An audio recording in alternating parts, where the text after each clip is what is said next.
Mabuhay Yes, ka. good morning DJ Chacha, Sir Ted Filon. Salamat po sa imbitasyong ito. Oo, salamat din po sa laging pagpayag 'pag meron kayong mga kailangang ipaliwanag dito sa ating mga listeners and viewers. Prof, dito nga po sa position paper ninyo, kasi kasama po kayo sa nangyaring pagdinig kahapon sa Kamara. Dito nga po sa kung di ako nagkakamali, 20 or 21 na panukalang batas na may kinalaman sa anti-political dynasty.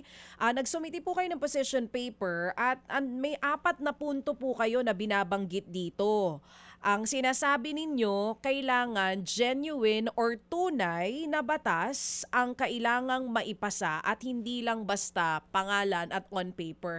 Kayo na po mismo ang magpaliwanag. Doon po sa mga napag-usapan kahapon, meron po ba kayo kahit isa doon sa nakita na posibleng yun ang gamitin natin o kaya pagsamasamahin natin yung 21 na panukalang batas para makabuo talaga tayo ng isang anti-political dynasty bill na poprotekta po sa taong bayan? Okay, ang normal na proseso naman po sa paggawa ng batas ay i-consolidate talaga yung best features di umano ng mga pending na anti-political dynasty bills. So far, para lang may konting disclaimer tayo, ang napag-aralan namin at yung produkto ng aming position paper ay yung 19 na pending na House bills. Last minute na dagdag yung dalawa, pero pinasadahan naman namin, halos pareho rin naman eh. Kaya relevant pa rin kahit papano yung position paper na sinumite namin.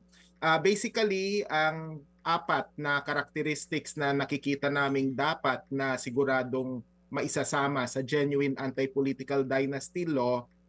Una, gaya ng nabanggit ninyo, sa saligang batas naman, wala namang sinasabi na national, pwede, regional, or local, hindi. Basta ang punto naman, dapat i-prohibit yung political dynasty, period. Ang kailangan lang i-define ay paano mo ba bibigyang kahulugan yung political dynasty. Yun yung unang punto namin. Yung fourth degree of consanguinity, which is common sa maraming mga sa nakapending na bill ngayon, katanggap-tanggap po yun. Merong iba kasi hanggang second degree lang, magandang isagad na natin sa fourth degree.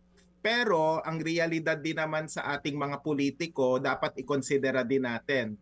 Beyond familial relation and beyond blood relation, dapat kasama rin yung mga, I'm sorry to say, yung mga may partner, yung mga may intimate relation sa mga may asawa ng mga politiko natin, kasi yun naman yung realidad na minsan yung mga nakikikohabit sa mga politiko sumasalang din sa politika. So dapat mas maging broad yung pakahulugan ng dynasty. So it should go beyond blood relations but also intimate relations. Dapat nandun din. Ikalawang punto, dapat din nating tandaan na yung party list system, hindi tayo sigurado na maipapasa yung genuine na party list reform law na ninanais natin. So might as well incorporate yung provision on anti-political dynasty law para maisama yung party list reform na kinakailangan natin. In other words, dapat walang lugar yung mga political dynasty sa party list system, hindi sila dapat maging party list nominee, at yung mga political dynasty hindi dapat binabankroll yung mga party list where they will be putting placeholders or dummies. Kunwari, hindi sila yung nagko-control pero sila yung behind the scenes. At nangyayari din yon sa aming pag-aaral, minsan sila, yung mga dynasty, yung nag-finance ng mga party list group bilang dagdag na upuan at para magamit nila itong mga party list group na binuupo nila. Yung isa ring punto na hindi masyadong natalakay unfortunately sa mga pending bill, yung usapin ng appointive position sa government. Kasi tama naman, we can focus on elective positions, pero i-considera din natin na yung realidad ng presidential appointment na aabuso to the point na magkakamag-anak yung ina-appoint sa senior level or high level government positions. sinulat namin doon sa aming position paper, having brothers in Congress is as unacceptable as having brothers in the cabinet. Alam naman siguro ng publiko sino-sino pinapatungkulan namin, pero ganun yung itsura dapat ng isang tunay na anti-dynasty law. Hindi lang simpleng elective positions yung titingnan, pati yung appointive positions dapat na busisiin din natin. I do understand meron namang anti-nepotism provisions sa Code of Conduct tsaka iba pang related laws natin, pero hindi sapat yung mga anti-nepotism provisions na ito to cure yung dynastic tendencies sa appointive positions po. So far yun yung nilalaman. Quick shout out lang, yung amin pong position paper ay readily available naman po sa aming X page at saka sa aming Facebook page po. Prof, kahapon po ba sa naging pagdinig, nabigyan po ba kayo ng tsansa na maipahayag po itong position paper ng Kontradaya? At ano po ang naging reaksyon ng mga members ng Congress na nandoon kahapon? Mabilis na disclaimer lang, ang kinatawan po ng Kontradaya kahapon ay si Rochelle Porras, isa po sa aming convener, and she did a good job explaining hindi lang yung mismong position paper ng Kontradaya, kundi yung kahihinatnan ng mga manggagawa kung hindi maipapasa yung anti-political dynasty law. Kasi si Rochelle ay kumikilos din sa hanay ng mga manggagawa bilang opisyal ng ILER at saka convener ng We Watch na workers election watchdog din po na nakapaloob sa Kontradaya. Ngayon, yung tanong po ninyo, medyo minadali yung presentasyon namin kasi we were second to the last to speak at medyo nagmamadali na yung mga kongresista kasi magse-session na sila. Kaya naipahayag namin yung aming saloobin, mabilisan, pero hindi na nagkaroon ng pagkakataon for question and answer. Yun din pala, DJ Chacha, kunin ko na rin yung pagkakataon para manawagan sa Kongreso. We do understand that much of the focus was on the legal aspect of the pending anti-political dynasty law, pero sa mga susunod na pagdinig, sana po bigyan ng tsansa yung yung mga CSOs at saka mga NGOs para magbigay ng kanilang saloobin din, at mas mahaba po sana yung talakayan. Kasi lalo na sa sitwasyon na ang pinupush ng Kontradaya, among many other provisions, would be yung usapin ng elective positions na dapat saklawin ng anti-political dynasty law. Kasi tama naman na mag-focus sa elective position, pero dapat may konsiderasyon din tayo sa appointive positions din po. Okay, sige. So for clarity lang ha, and Professor, for clarity lang, ano ang inyong version? Kumbaga, sa inyong ipinapanukala, ilan ang pwedeng manungkulan sa gobyerno? Elected muna po tayo, national o local? At ano ho ang degree ng consanguinity o affinity, para klaro? Okay, para klaro po, gaya ng nabanggit kanina, 4th degree of consanguinity, tapos isa lang. Yun din naman yung nakasaad po sa saligang batas at yun yung implied roon Hindi na tayo dapat mag-hair splitting argument pa kung dalawa ba o mas marami pa.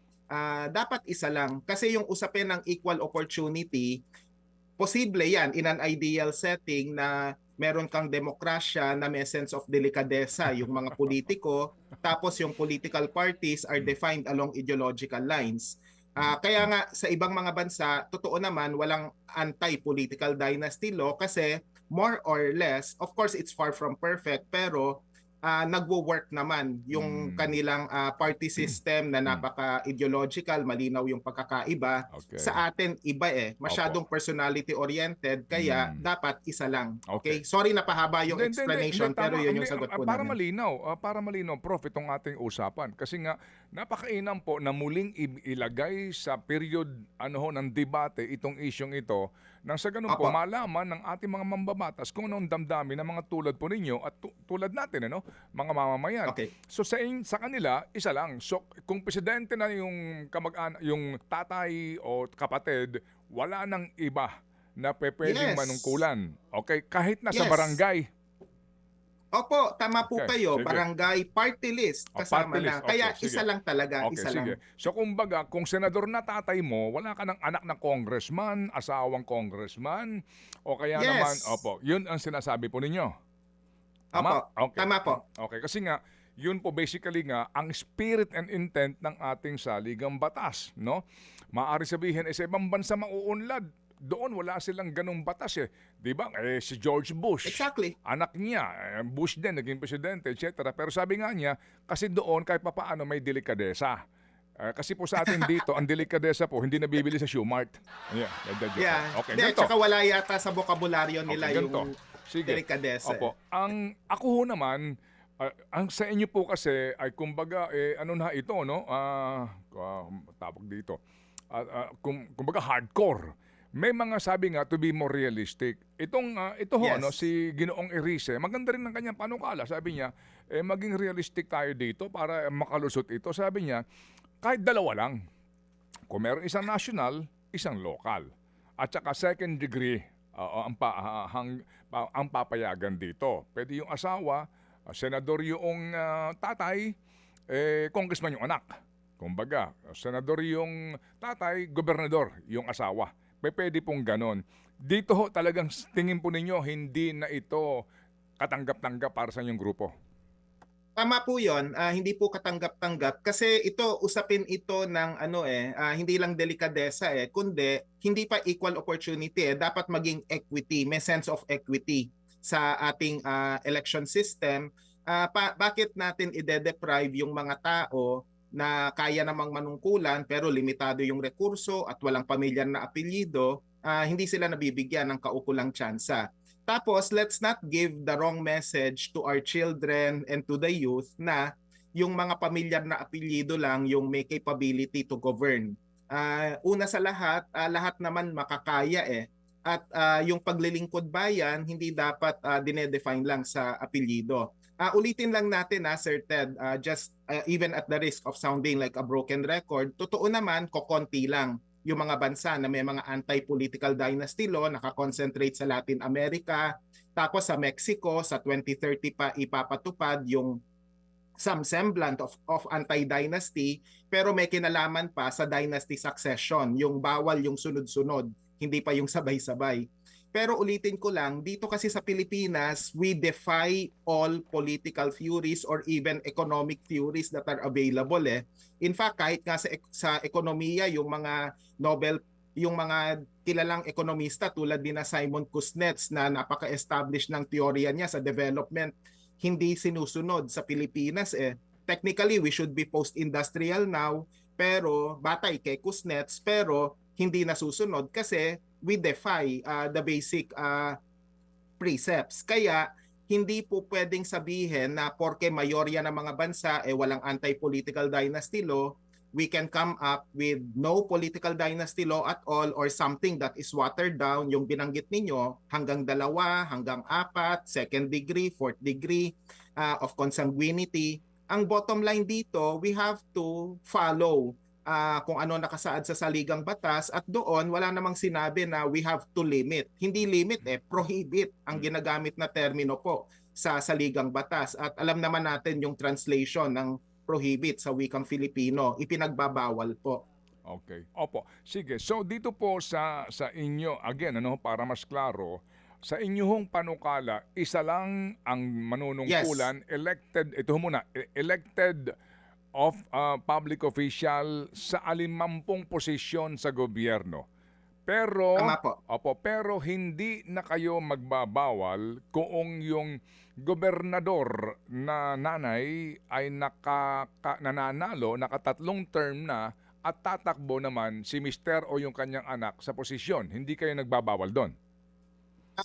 Okay, kasama rin po yon sa ipinagbabawal yung usapin ng dynasty succession. Paumanhin kung di ko nabanggit yon sa position paper kanina. Go ahead. Pero yung ibig sabihin po kasi ng dynasty succession, pag natapos yung termino ng isang tao, yung kamag-anak niya, hindi siya yung pwedeng pumalit o humalili. Kasi yun din yung kalakaran ng ibang mga dynasty. Minsan hindi sabay-sabay, pero sunod-sunod.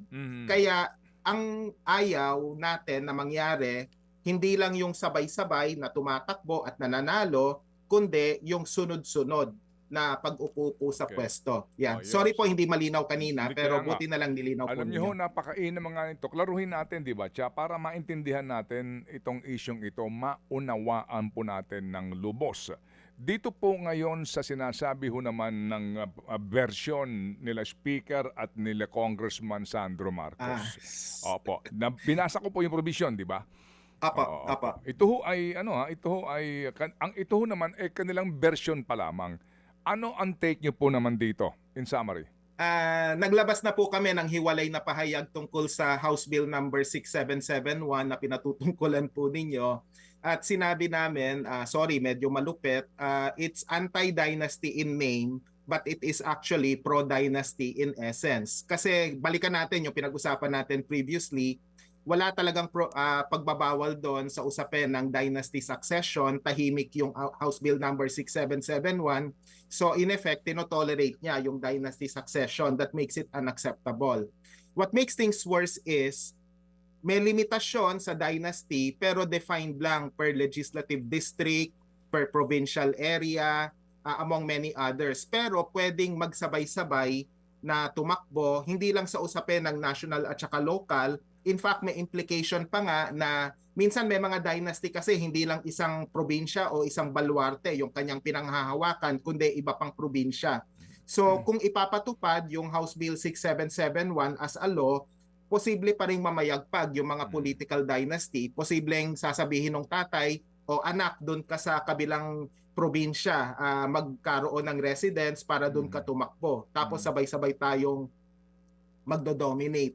So yun yung problema. Sa House Bill number 6771, we find it unacceptable, short of saying na isa ito sa pinakamalala na i-file sa usapin ng anti-political dynasty bills kasi talagang napaka-pro-dynasty nito. Although may pagka-low-key. Kasi kunwari anti-dynasty pero when you think about it, when you look at the implications of how it will be implemented, it is very much pro-dynasty and it tolerates dynasty succession even. So, paano po yung isang elected official, halimbawa po na senador, no? Apo. Kung natapos na siya sa kanyang term o kaya nag-re-elect siya, pagkatapos po ay natalo siya, paano po kung sakasakali na ang gusto ho naman pumalit ay kapatid o asawa? Sa inyo pong version, as in, bawal din po iyon?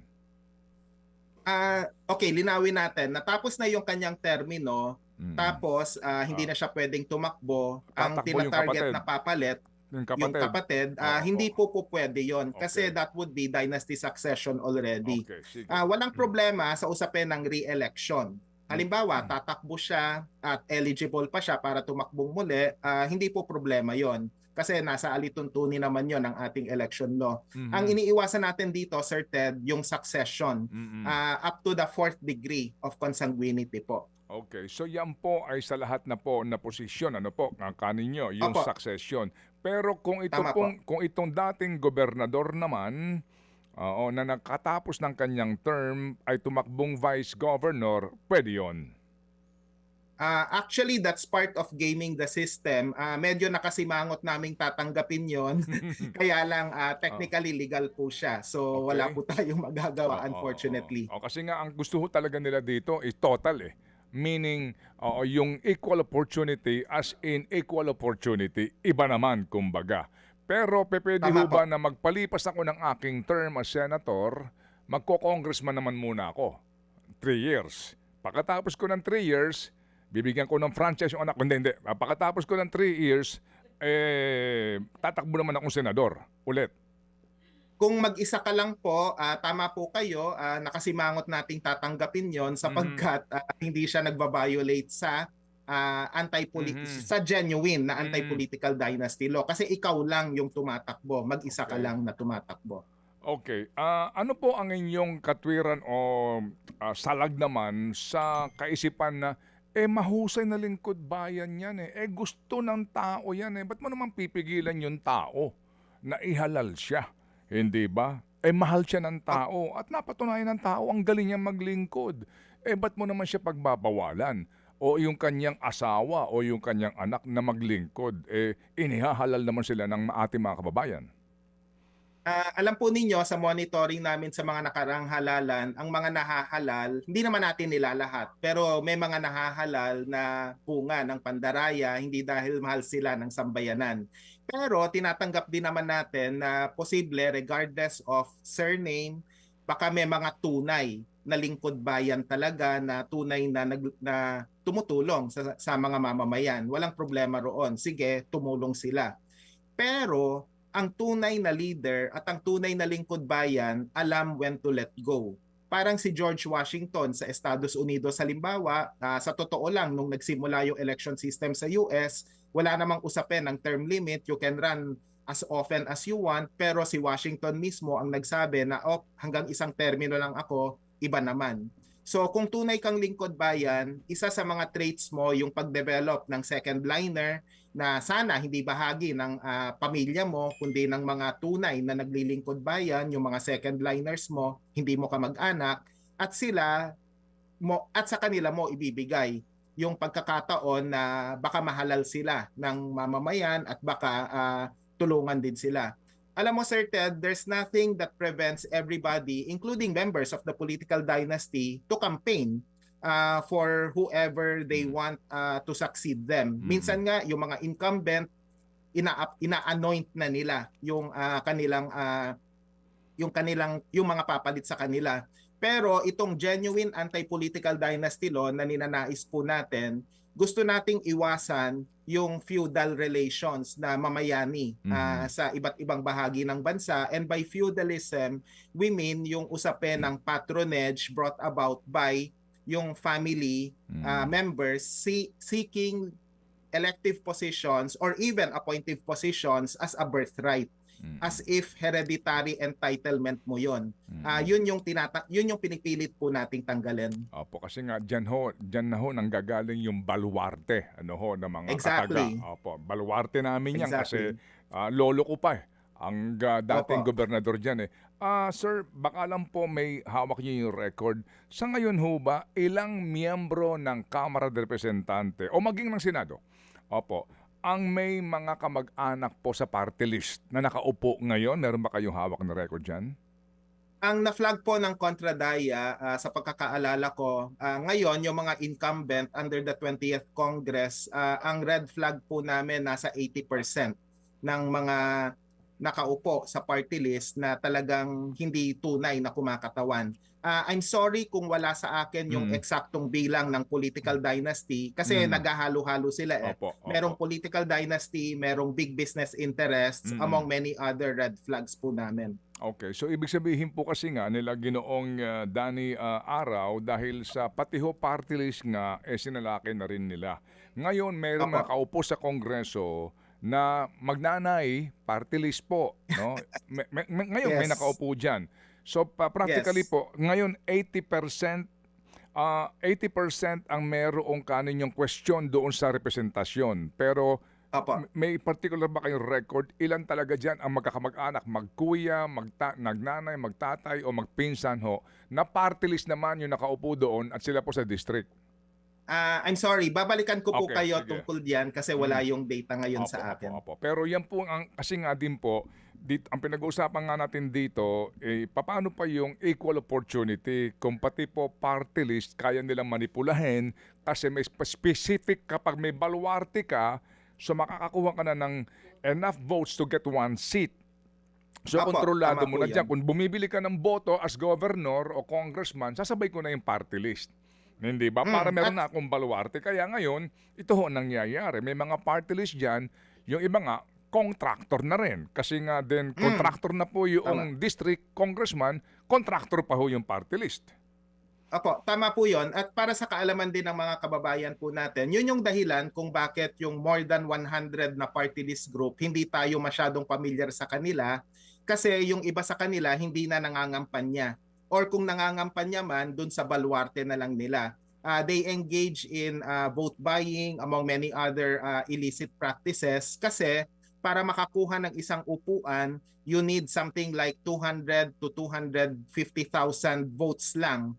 para ma-assure ka ng kahit isang upuan. Siyempre depende pa rin 'yan sa total votes cast, pero more or less makakakuha ka. Kaya hindi nila kailangang mga panya nationwide.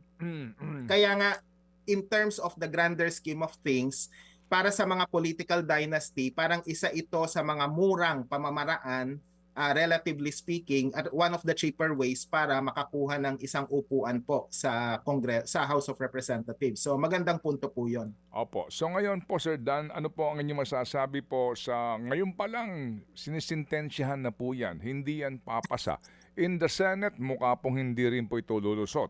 Kasi po Apo. sa kadahilanan na may mga kamag-anak po naman sila. Ano po, na nakaupo o gusto pa rin pong umupo at mukhang hindi pwede yung talagang, kumbaga ito yung pure, ito po yung ideal isa lang, isa-isa lang. Opo, well, hindi daw ito lulusot. Hindi naman po porke sinasabi ng ilang mga kaibigan natin, mga kaibigan, nakakausap din naman natin sila na hindi raw lulusot ay uurong na tayo. Siyempre tuloy pa rin yung laban, and I do understand ang susunod na public hearing sa House of Representatives will be on February 10. Ang panawagan natin sa mga kaibigan natin sa House of Representatives, sana bigyan ng pagkakataon yung mga CSOs, election watchdogs na mas palalimin yung diskusyon tungkol dito, para sabihin to drive home an important message na dapat sundin natin yung nasa saligang batas, and let's not engage in hair-splitting arguments kung ilan ba talaga dapat yung mga dynasty na mga kandidato na pwedeng manalo sa isang halalan. Hindi po dapat ganon yung usapan. Dapat pinagdedebatihan natin bakit siya kailangan bang saklawin hindi lang elective positions kundi appointive positions. Bakit ba mahalaga na ipagbawal din yung dynasty succession? These are the core principles that we need to talk about. And siguro ngayon pa lang, I'll make myself available. I'm saying this exclusive ngayon. Initially, sa Ted Filon at DJ Chacha, I was not available yesterday. I promise to make myself available even if it means skipping my class here in UP. Pupunta na po ako sa House of Representatives kung magbibigay po ng imbitasyon para po once and for all mapag-usapan na po natin ito ng malaliman. Bagamat yung ilang mga convener namin are more than capable of defending our position, just like what Rochelle Porras did. She did a good job yesterday po. Okay, so Cha, naliwanagan tayo ng husto dito sa isyong ito. Meron ba bang karagdagang Yes, tanong? may pahabol ako. Prof. Sige. Danilo, araw, Sige lang, ayaw sige lang naman po. naming maging negative agad dito, no? Sa pinag-uusapan dyan sa Kamara na anti-political dynasty law. Pero kanina, binabanggit nyo rin, nasa konstitusyon na yan, pinagbabawal naman talaga yan. May binabanggit din kayo sa position paper ninyo. Even before, may anti-nepotism prohibition naman na, no? Sa ilang mga batas natin. Pero hindi naman po kasi nasusunod eh. So, may patutunguhan Yes. po ba ito? O ito'y pampapogi lang nila, ine-eme lang nila tayo, chinacharot-charot nila tayo? Saan po ba talaga ito papunta? Alam mo yung medyo kaibahan dito, DJ Chacha, unlike in the past, ngayon we have the remarks of the President and the current House Speaker saying na priority nila yung anti-political dynasty law. Siyempre yung pagtingin ng ibang mga tao, maglalabas sila malamang ng isang watered down version para lang yung nabanggit mo, chika-chika lang, eme-eme lang, on paper anti-political dynasty, pero in essence it will be pro-political dynasty. Posibleng mangyari yon, don't get me wrong. Pero with public pressure on hand, with both of you na parating maingay, mas maingay pa kaysa sa kontradaya sa usaping ito, tingin ko public pressure works wonders with regard to coming up or crafting a genuine anti-political dynasty law. So, pasensya na kung napahaba yung explanation ko, pero the answer is yes, may patutunguhan ito kasi alam ko na hindi nyo ito tatantanan, and in the same way, magpursue pa rin yung napakaraming mga grupo para sa tunay na anti-political dynasty law. May patutunguhan po ito. Alright, sige po. Naunawaan po namin sa Sir Danny ang inyong pong advokasya, and then kumbaga po itong nakikinig ngayon sa atin din, ang sabi niya, wala namang problema dito ngayon nga actually yung mga magkakamag-anak na yan. Ang problema lang nga kasi, nawalan na po sila ng contentment, di ba? Kasi nga nauwi na po sa greed, nauwi na po sa kakapalan ng muka. Alam niyo ho yun, dahil nga pwede ito, ito pa, hanggang party list sinagasaan na nila. Walang delikadesa. Exactly. Di ba? Oo, Ito ho yun, oo. Sir Dan, di ba? Ang sabi ho ng ating nakapakinig dito ha, sa kanyang pag-aanalisa, nasa dignidad at kahihiyan ng mga politiko yan. Walang delikadesa, Yun po, sabi nga sinasabi ni nila. Prof. Sir Danny, ano ha? Sige. Masakit Dalhan mapakinggan. natin ng regaluhan po natin ng diksyonaryo yung mga kaibigan yung ilang kaibigan natin sa House of Representatives pagpunta ko po roon. Yon, magandang idea yon. Magdadala ako ng diksyonaryo po. Sige po.